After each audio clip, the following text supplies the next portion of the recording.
Halo semuanya, welcome to CDC Channel De Cappuccino. Jadi guys, mulai minggu ini sejarah yang akan kita bahas adalah tentang kolonialisme Portugis. Untuk mengawali series kolonialisme Portugis, kita akan memulainya dengan menceritakan ringkasan masa kolonialisme Portugis di Indonesia. Tanpa berlama-lama lagi, yuk kita mulai. Bangsa Portugis adalah bangsa Eropa pertama yang tiba di Kepulauan Nusantara loh. Tujuan mereka adalah untuk mencari rempah-rempah dan mendominasi sumber perdagangan rempah-rempah yang menguntungkan pada abad ke-16. Saat itu rempah-rempah digunakan sebagai bahan baku obat, parfum, dan yang paling penting adalah sebagai pengawet dan bumbu masakan. Di samping itu, tujuan mereka yang lain adalah untuk melakukan penyebaran agama Katolik Roma. Mendengar kota Malaka yang ramai akan perdagangan, Alfonso de Albuquerque memimpin armada dengan menggunakan kapal dagang besar yang bernama Nao, yang dilengkapi dengan tentara, senjata ringan seperti senapan, dan senjata berat, meriam untuk menaklukkan Malaka. Malaka pun ditaklukkan dalam 2 kali serang.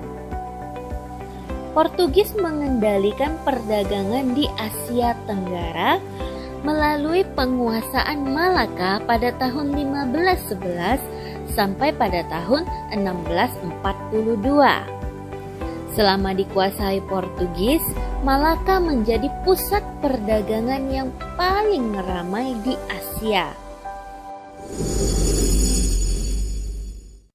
Untuk memperbesar usaha dagang, Portugis berupaya memperluas wilayah kekuasaannya dengan berusaha menguasai Selat Sunda.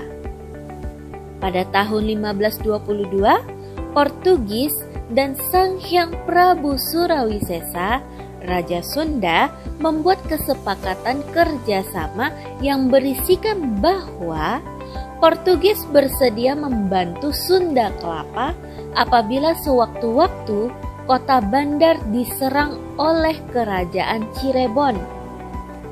Dan sebagai imbalannya, pihak Portugis diperkenankan mendirikan kantor dagang di Bandar Banten.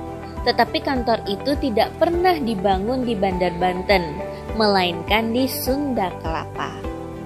Pada tahun 1527, Portugis mengirim armada menuju Sunda Kelapa. Tetapi dikarenakan gaji yang terlalu kecil, awak kapal pun memberontak dan armada itu tidak pernah tiba ke tujuan. Walaupun begitu, Portugis tetap melakukan perdagangan dengan Banten dan Sunda Kelapa. Pada tahun 1512, Alfonso de Albuquerque mengirim Antonio de Abreu dan armadanya ke Maluku. Tujuannya adalah untuk membangun monopoli Portugis atas perdagangan cengkeh. Armada pertama tiba di Pulau Banda yang merupakan pusat penghasil pala dan fuli. Fuli merupakan selaput buah pala ya. Armada susulan selanjutnya tiba di Ternate pada tahun yang sama.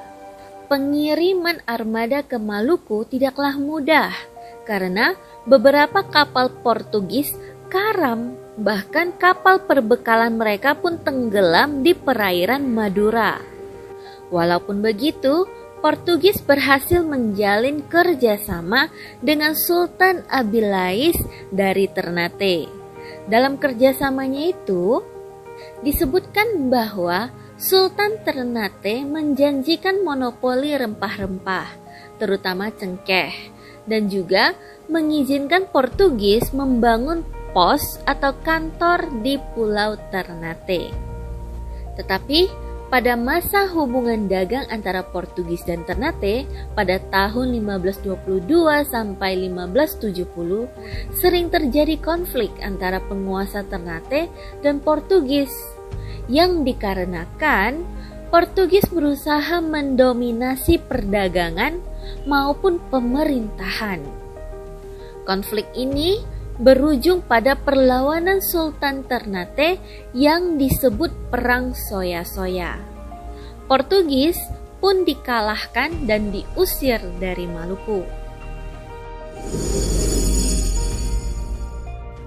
Pada tahun 1546, seorang misionaris Portugis yang bernama Franciscus Saverius mengunjungi Ambon dan menjadikannya sebagai pusat penyebaran agama Katolik.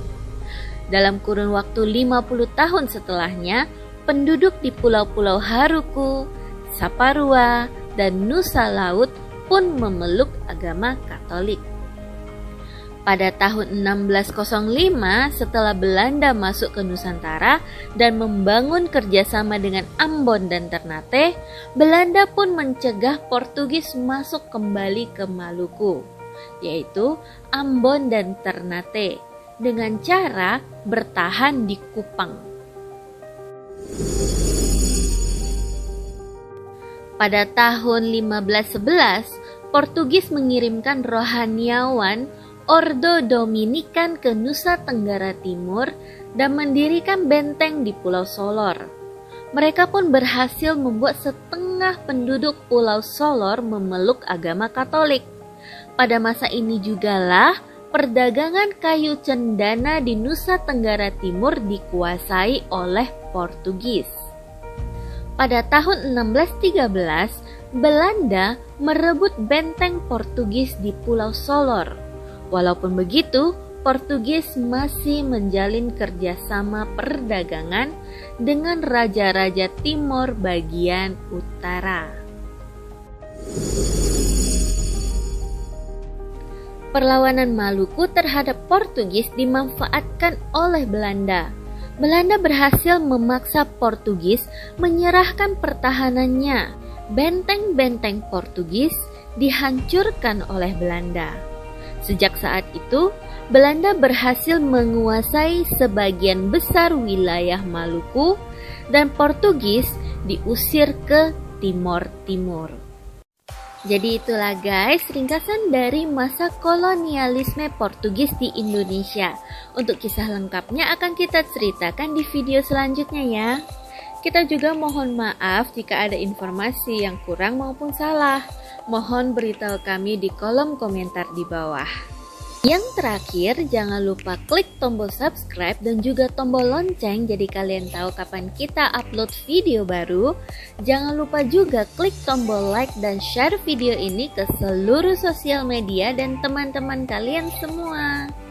See you in our next video guys. Bye-bye.